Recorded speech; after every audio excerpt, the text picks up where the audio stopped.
우리 사람에 대하여서 갖고 있는 생각들 중에 사람은 참 괜찮다, 건강하다, 또 우리 인간은 미래가 밝다, 이렇게 긍정적인 입장을 갖고 우리 사람과 인류를 바라보는 그런 견해가 있습니다.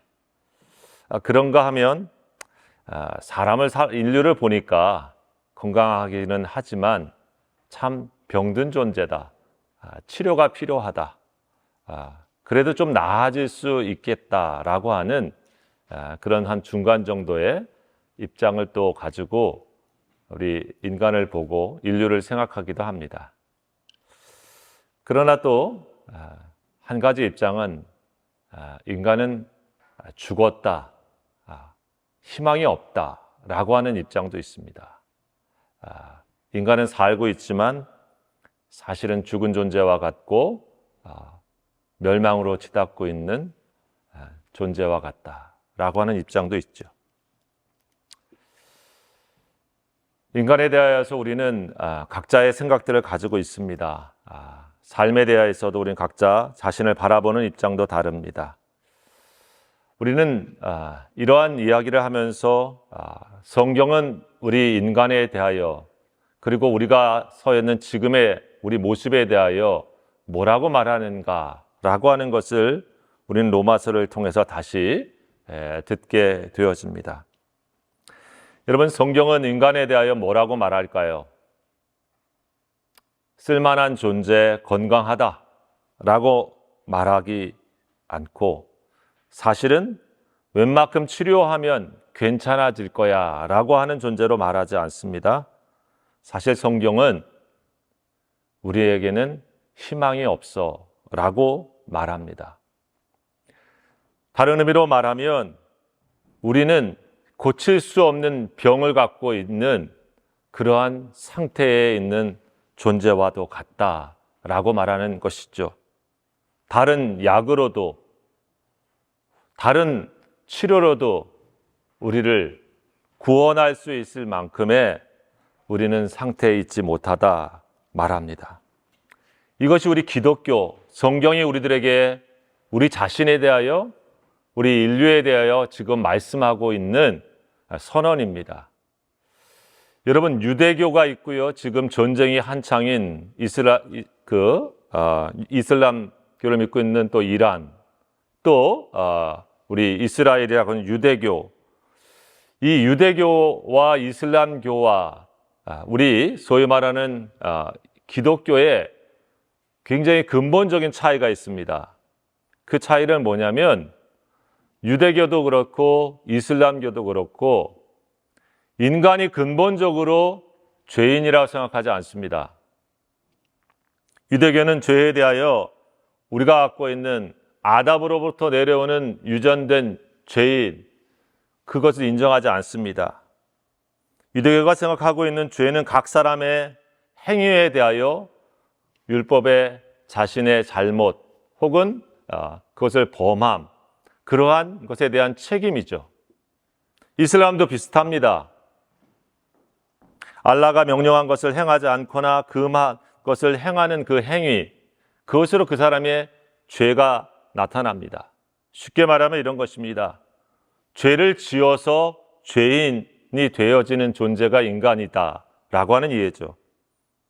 근데 기독교는 근본적으로 성경에서 다른 관점을 갖고 있습니다. 그 사람이 죄를 지어서 죄인이 아니라 사실은 죄인이기 때문에 죄를 지을 수밖에 없는 존재다라고 하는 것입니다.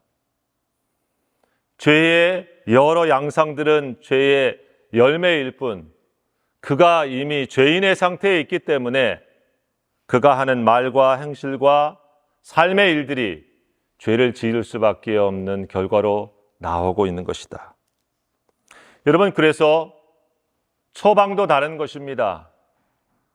잘 죄를 짓지 않도록 그의 행동을 고쳐주고 행위를 갖다가 용서해 주는 것으로 끝나는 것이 아니라 기독교는 그 사람 자체가 새로운 존재가 되게 하고 그 사람이 죄인의 자리에서 하나님의 자녀로 용서받는 것부터 시작되어진다고 하는 것입니다. 사실 이 로마서의 말씀을 보면 저도 이 말씀을 최근에 전하면서 마음이 굉장히 무겁습니다. 왜냐하면 처음에 예수님의 복음, 하나님의 복음에 대한 얘기를 쭉 하다가 제가 몇 주 동안 얘기한 것은 다 무슨 얘기입니까? 당신이 죄인입니다 라고 하는 얘기를 계속하고 있거든요. 하나님의 진노가 있습니다 라고 하는 얘기를 하고 있습니다. 아, 그렇지. 당신이 비판하는 당신도 바로 그런 모습입니다 라고 얘기합니다. 그리고 오늘 우리가 읽은 이 말씀도 이렇게 반문하죠. 우리는 그러면 괜찮냐? 우리는 저들보다 나으냐? 라고 얘기하면서 사도 바울은 아주 딱 잘라 말합니다. 결코 그렇지 않다. 우리 모두가 다 죄 아래 있다라고 선언하는 것이 오늘 성경의 말씀, 대전제의 말씀이라고 하는 것입니다. 여러분, 우리가 예수를 만났고 내가 예수님을 믿고 있다라고 하는 것에 있어서 중요한 한 가지 사건이 있습니다. 그것은 뭐냐면 진짜 예수님을 만났다고 하는 사람들의 신앙의 과정과 고백 속에는 반드시 하나님, 나는 죄인입니다 라고 하는 고백을 하나님 앞에서 할 수밖에 없고 했다고 하는 사실이죠. 자신을 하나님 앞에서 발견한 사람들의 첫 번째 고백, 그것은 하나님 앞에서 나를 보는 순간 나는 이거 잘못했어요 라고 하는 수준을 넘어서 내 존재 자체가 하나님 앞에서 죄인입니다 라고 고백한다고 하는 것입니다. 여러분, 어떻게 그런 일이 일어납니까? 전에는 나 자신을 바라볼 때 다른 사람들이 바라보는 눈으로 나를 봅니다. 저분보다는 내가 괜찮거든요. 저런 사람보다는 내가 좀 낫습니다. 양심적으로 살았어요. 그래도 내가 좀 괜찮게 산 인격을 가졌습니다. 거기에서는 저 사람보다 나는 나라고 하는 마음이 있을 뿐입니다. 그러나 하나님 앞에서 우리 자신이 서보는 순간 그런 것은 아무 의미가 없습니다. 하나님 앞에서 내가 서 있는 단독자의 그 순간에는 주님의 모습 앞에 서 있는 나만 보일 뿐이죠. 하나님의 눈으로 비춰지는 나만 서 있을 뿐입니다. 거기에서 무슨 고백이 나오는 것입니까? 하나님 앞에 서 있는 나는 죄인입니다. 이 고백을 우리는 하게 되는 것이죠. 여러분, 한 번쯤 생각해 보십시오. 나는 예수를 진짜 믿고 있는가? 나는 예수님을 인격적으로 만났는가? 라고 하는 질문을 스스로 던져볼 때에 나는 정말 하나님 앞에서 나는 당신 앞에 죄인입니다 라고 하는 고백을 내가 주님 앞에 진솔하게, 내가 그분 앞에 내 마음을 다해서 내 중심에 그런 모습으로 하나님 앞에 선 적이 있는가 라고 질문해 봐야 됩니다. 여러분, 우리가 아는 베드로가 바로 그런 사람이죠. 자신의 인생의 바닥에서 그 날 밤 아무것도 못 잡았을 때에 예수님께서 그물을 오른편에 던져라 라고 하는 말씀, 그 말씀 듣고 누군지 몰랐으나 그물을 던져봤을 때에 자기가 감당할 수 없는 150세마리의 수많은 그런 엄청난 고기를 잡고 그물이 찢어질 것 같은 그런 수준의 고기를 잡는 순간 그는 고기가 보이는 것이 아니고 그렇게 말한 예수님을 보게 되어지죠. 그리고 그분이 자신 앞에 서 있는 순간 베드로는 그렇게 말합니다. 내가 오늘 당신 때문에 대박 났습니다. 내 인생이 성공했습니다. 나와 함께 인생의 파트너가 되어 주십시오. 이렇게 말한 게 아니죠. 나를 떠나십시오. 나는 죄인입니다. 여러분, 또 다른 사람이 있습니다. 하나님을 알고 있었지만 하나님을 잘 섬기는 사람 이사야였습니다. 어느 날 성전에 들어갔습니다. 그런데 그 성전에 하나님 앞에서 보니까 하나님의 임재가 그곳에 있으면서 하나님 앞에 거룩하다, 거룩하다, 거룩하다 하는 하나님이 계신 곳에 자신이 있다는 것을 발견하고 그 앞에 넘어집니다. 그 이사야가 어떤 고백을 하였습니까? 내가 오늘 이렇게 놀라운 신비적인 놀라운 체험을 하였구나. 내가 이렇게 놀라운 하나님의 세계를 본 사람이 되었구나.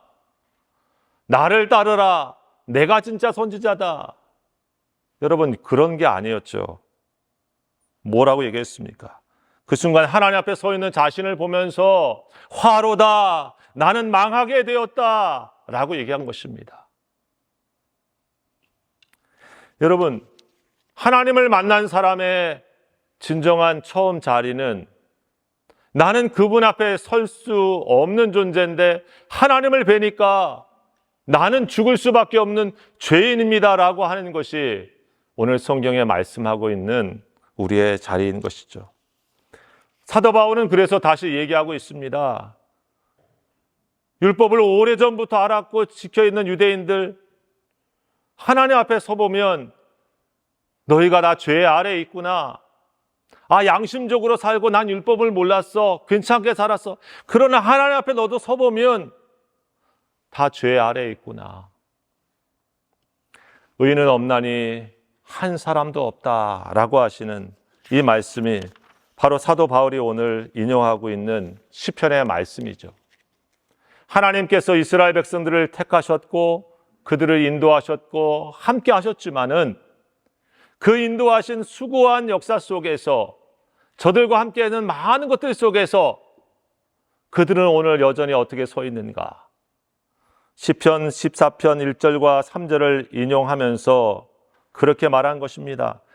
여호와께서 하늘에서 인성을 굽어 살피사 지각이 있어 하나님을 찾는 자 있는가 보려 하신즉 다 치우쳐 함께 더러운 자가 되고 선을 행하는 자가 없으니 하나도 없도다. 오늘 이 말씀을 인용하면서 다시 로마서의 이 말씀을 하고 있는 것입니다. 의인은 없나니 하나도 없구나 라고 하는 이 말씀, 그러면서 그들의 목구멍은 열린 무덤 같고 그들의 혀에는 독사의 독이 있고 저주가 있고 악독이 가득하고 그들의 발은 악을 행하는데 빨리 달려가는 그런 존재구나. 누가? 바로 우리가, 바로 내 자신이 그런 존재가 아니냐라고 얘기를 하고 있는 것입니다. 결국 그런 인간의 끝자락은 하나님을 두려워함이 없구나라고 말하고 있는 것이죠. 여러분, 성경이 우리들에게 이 말씀을 다시 한번 하는 이유는 무엇일까? 그래, 나는 하나님 앞에서 그런 존재구나라고 얘기하는 순간 우리에게 주님께서 하시는 말씀은 무엇입니까? 내가 의인을 부르러 온 것이 아니라 내가 죄인을 부르러 온 것이고 내가 그 죄인을 불러서 회개시켜서 다시 온전케 하여서 건강케 하여서 하나님의 축복 안에 있게 하려 함이다 라고 말씀하신 것입니다. 여러분, 바로 그러한 자리 속에 있는 것이 오늘 우리의 모습입니다. 예수님께서 로마서를 통해서 계속하여 우리들에게 우리가 죄 아래 있고 우리가 하나도 하나님 앞에서 의인이 아니며 선을 행하는 자가 하나도 없다고 하시는 그 말씀의 깊은 뜻은 바로 저와 여러분이 그렇게 예수가 필요한 사람이다 라고 말씀해 주고 있다고 하는 것입니다.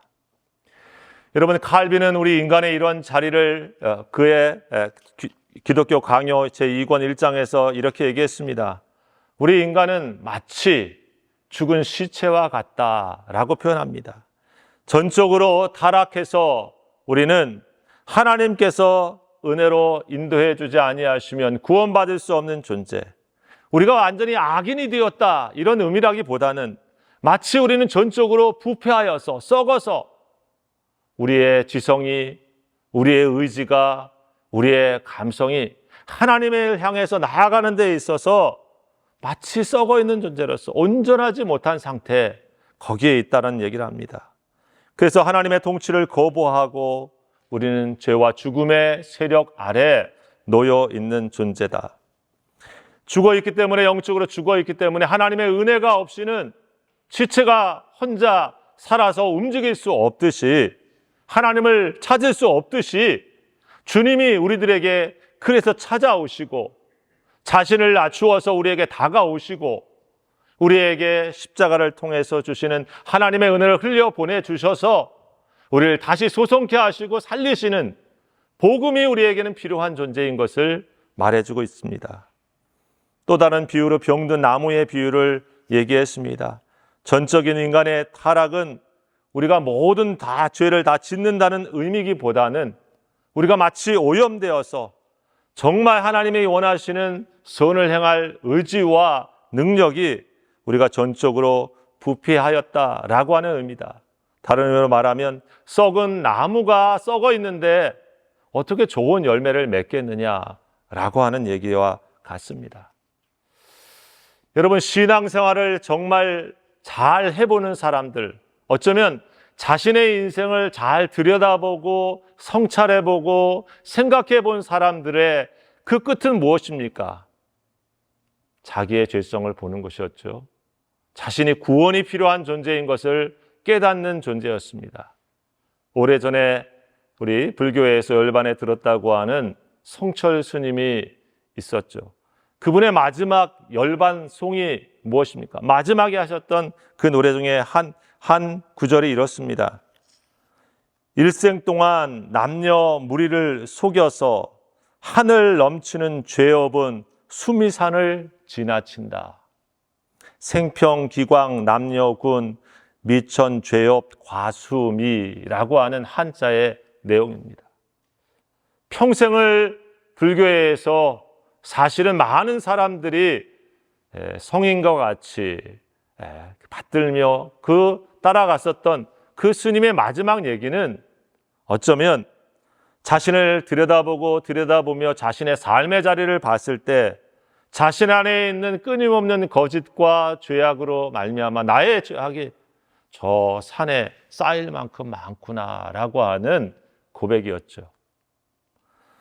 그가 예수님을 만나지는 않았기 때문에 다른 구원의 길을, 다른 은총의 길을 사실 찾아가려고 했기 때문에 그에게 우리는 또 다른 이야기를 듣지는 못하지만 우리에게 진솔하게 얘기해 주는 그 내용은 무엇이냐면 우리가 하나님 앞에 우리 자신을 세우면 세울수록 아무것도 내세울 것이 없고 아무것도 자격이 되지 아니하고 아무것도 우리가 하나님과 함께 살 만한 모든 능력과 업적이 없다고 하는 것입니다. 여러분, 오늘 이것이 우리들에게 주어지는 말은 무엇입니까? 오늘 여기 성경에 읽었던 이 본문의 이야기가 어떤 말씀입니까? 다른 사람의 이야기처럼 혹시 우리가 생각되어질 수 있지만 이 이야기가 너가 그래 라고 하는 말씀으로 오늘 듣는다고 하면 우리는 참으로 절망할 수밖에 없을 것입니다. 우리는 사실 절망해야 됩니다. 나는 하나님의 나라에 갈 수 있는 인격이 아니야. 나는 하나님을 만날 수 있는 그러한 업적을 갖고 있는 사람이 아니야. 나는 하나님 앞에 하나님의 나라에서 주님과 살 만한 그런 라이프를 살아간 사람이 아니야. 어쩌면 그분의 손과 그분의 눈길을 받을 만한 아무것도 없는 자야. 그래서 나는 하나님의 나라에 도저히 갈 수가 없어 라고 어쩌면 우리는 절망해야 될 것입니다. 여러분, 그 절망이 우리에게 필요한 이유는 나 자신을 내려놓기 만들기 때문인 것입니다. 우리가 그 절망이 필요한 이유는 나는 그런 죄인이기 때문에 나에게 소망이 없다고 하는 것을 철저하게 진솔하게 인정하는 것입니다. 절망하는 자에게 예수가 복음이 되기 때문에 그런 것입니다. 성경은 그렇게 자신의 인생에 대해서 절망한 사람들, 자신의 삶의 자리에서 아무것도 붙잡을 것이 없는 사람들, 그런 사람들이 예수라는 분을 만나서 그분이 들려주는 말씀을 통해서 자신의 인생에 하늘의 기쁜 소식이 들려져서 인생이 바뀌고 삶이 바뀐 사람들의 이야기를 하고 있는 것이 성경의 이야기죠. 여러분, 우리가 아는 12해나 혈루증이라 있었던 여인들, 아무도 예수 곁에 그가 오는 것을 원하지 않았을 때에 그 군중 속을 비집고 그녀가 예수님의 옷자락을 벗으려고 손을 내밀었을 때에 여인들은 사람들이 그렇게 한 줄을 몰랐지만 예수님은 자신에게 그 능력이 나간 줄 아셨습니다. 여러분, 그녀에게 있었던 한 가지 희망은 무엇이었습니까? 나에게 있는 절망을 뚫고 예수님의 옷자락에게 손을 대고 싶은 그 한 가지밖에 남아있지 않았던 것입니다. 나면서부터 눈이 보이지 않았던 소경이었던 바디메오가 다윗의 자손 예수여 나를 불쌍히 여겨주십시오. 시끄럽다. 다윗의 자손 예수여 나를 불쌍히 여겨주십시오. 왜 그 거리에서 예수를 찾았습니까? 다른 사람에게 희망이 없고 나에게 희망이 없고 나는 절망의 삶에 가득하여 있지만은 당신이 나의 구원이시고 당신만이 나의 구원이시고 당신만이 나의 희망입니다 라고 예수 앞에 찾아오게 만들었던 것, 그것이 역설적으로 우리에게 절망해 주는 은혜인 것입니다. 예수 앞에 그런 모습으로 예수를 찾았던 사람들은 그의 삶에 복음이 들려지는 은혜를 만났습니다. 여러분, 예수님과 같이 있었고 예수님의 이야기를 듣고 그 시대를 살았지만 어떤 사람들은 사실 그런 길을 가지 않았죠. 예수님보다 내가 아는 게 많은데 라고 하면서 예수님이 하신 말씀을 평가하기에 그리고 그를 잡아넣기에 바빴던 바리새인들이 있습니다. 성경은 그들을 위선자라고 얘기했습니다. 하나님 앞에 자신을 세워보지 아니하고 자신이 갖고 있는 지식을 가지고 예수를 밀어낸 사람들, 그리고 또 다른 사람들은 있었습니다. 그들이 갖고 있는 권력에 안주하고 그들이 갖고 있는 종교적인 힘에 달콤함에 빠져 있으면서 예수 앞에, 하나님 앞에 자신을 세우기보다는 오늘 내가 누리고 있는 것들을 빼앗길까 봐 전전긍긍하며 예수를 십자가의 길로 몰았던 사람들, 대제사장과 사두개인들, 권력자들이었습니다.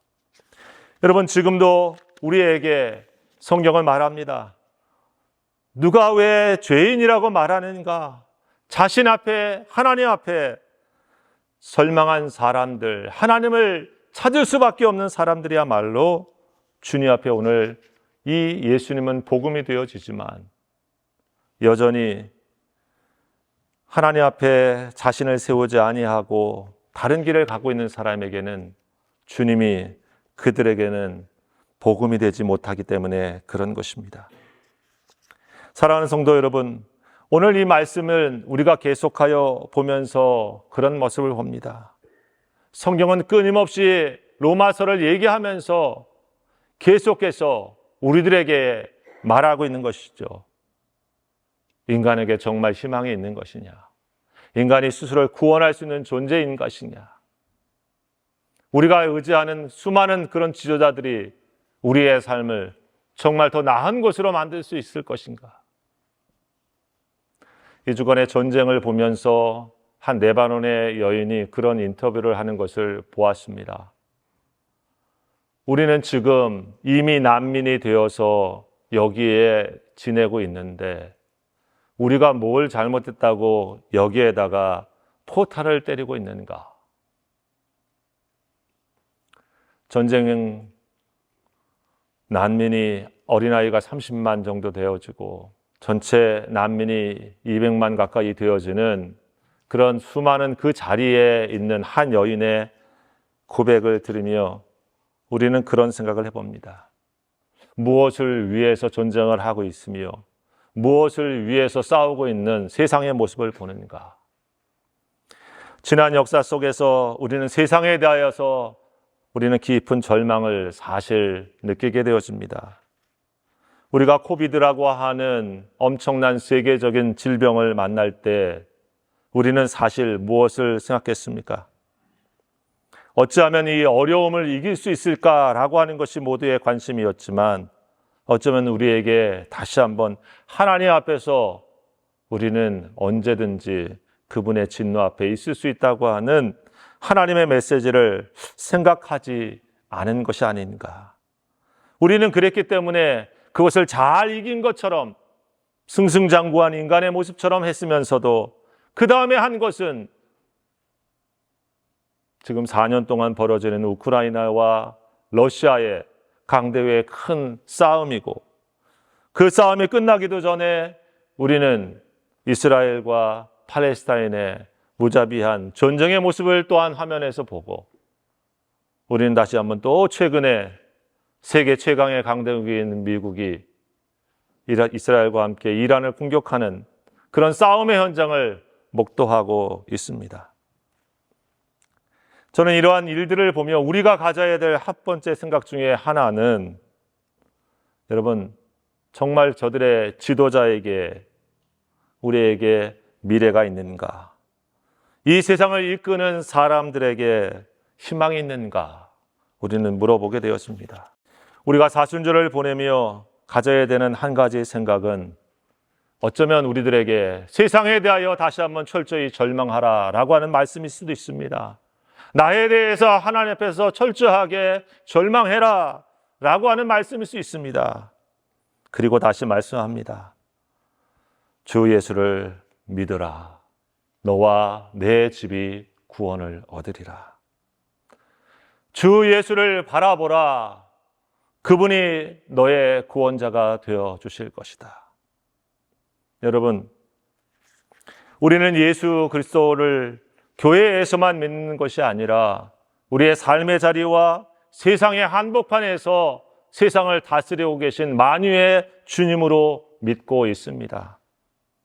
우리가 하나님 앞에 내가 알 수 없는 죄인이라고 하는 고백을 하는 순간, 그리고 당신이 나에게 필요한 분입니다라고 하는 믿음의 고백을 하고 나의 주, 나의 하나님, 내게 오셔서 나를 건져주십시오 라고 주님의 옷자락을 붙잡는 순간 여러분, 우리는 당신에게 있는 사랑과 은총과 귀한 권능이 우리에게 한없이 흘려 넘치게 되어지는 은혜의 복음을 맛보게 되어집니다.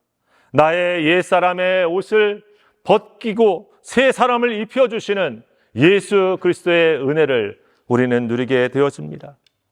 우리가 하나님 앞에 서지 않고 있었을 때 나를 감쌌던 가식의 옷들과 위선의 옷들과 더 나아가 우리 수치의 모든 옷들을 예수 그리스도의 십자가 앞에 내려놓는 순간 마치 탕자가 왔을 때에 그 탕자에게 아름다운 귀한 옷을 입혀주시고 신을 신겨주시고 잔치를 벌려주셨던 아낌없이 안아주셨던 그 하나님을 우리는 만나게 되었습니다. 그것이 바로 새 사람의 모습인 것이죠. 그것이 바로 하나님의 복음입니다. 사랑하는 귀한 성도 여러분, 교회는 오늘 그런 의미에서 다시 복음을 만나야 되고 우리가 예수의 복음을 세상에 전해야 되는 이유라고 믿습니다. 절망하는 세상의 사람들과 절망의 순간에 있는 사람들에게 하나님이 여전히 당신과 함께 계시고 여전히 당신의 복음이 되어 주신다고 하는 사실을 우리가 기억하면서 오늘 이 사순절 기간을 통해서 저와 여러분들이 다시 한번 우리를 붙잡는 삶의 자리가 아니고 하나님을 붙잡는 자리, 나의 힘과 나의 능력과 나의 권능으로 내 삶을 지탱하는 자리가 아니라 하나님의 권능과 하나님의 능력으로 내 삶을 지탱하는 복음의 사람들이 되셔서 우리를 흔들 수 없는 세상에 감당치 못하는 믿음의 길로 떠벅떠벅 우리 모두가 걸어갈 수 있기를 주의 이름으로 축복합니다. 기도합시다. 아버지 하나님, 우리에게 더 깊이 절망할 수 있도록 도와주시옵소서. 쥐꼬리만한 지혜와 변변치 않은 인격을 붙잡고 마치 무엇이냐 하나님 앞에 우리 자신을 내세우려고 하는 우리의 어리석음과 우리의 어두움을 제하여 주시고, 주여 주님만을 붙잡을 수 있는 간절함과 하나님의 은총과 능력만이 내게 필요합니다 고백하며 나를 무너뜨리고 주님의 능력으로 세워지는 사람이 될 수 있는 은혜를 이 귀한 사순절을 통해 우리에게 허락하여 주시고, 이 세상 속에 하나님의 은총이 임하는 축복으로 함께하여 주시옵소서. 이 모든 말씀 예수님의 이름으로 감사하며 기도하옵나이다. 아멘. 아버지 하나님, 뜻하지 않게 갑작스러운 사고로 사랑하는 아들을 먼저 보낸 가정이 있습니다. 주님이 그 깊은 상함과 아픔과 또 고통의 자리 가운데 함께하여 주시고, 주님께서 그 영혼을 긍휼히 여겨 주셔서 주여 하늘의 음성과 하나님의 손길을 이 어려운 시간에 잘 누릴 수 있도록, 만날 수 있도록 주여 은혜 베풀어 주시옵소서. 이제는 우리 주 예수 그리스도의 은혜와 우리 아버지 하나님의 무한하신 사랑하심과 성령님의 역사하시고 교통하시며 충만케 하시는 귀한 은혜가 나의 힘으로 살지 아니하고 나의 능으로 살지 아니하고 예수로 살기를 다짐하며 하나님의 복음을 삼고 그 복음을 붙잡고 살기를 다짐하며 주님 나라를 위하여 함께 걸어가기를 다짐하며 세상으로 나가는 모든 성도들 머리 위에, 저들의 가정 위에, 피를 사신 몸된 교회 위에 지금부터 영원토록 함께 하옵시기를 간절히 축원하옵나이다. 아멘.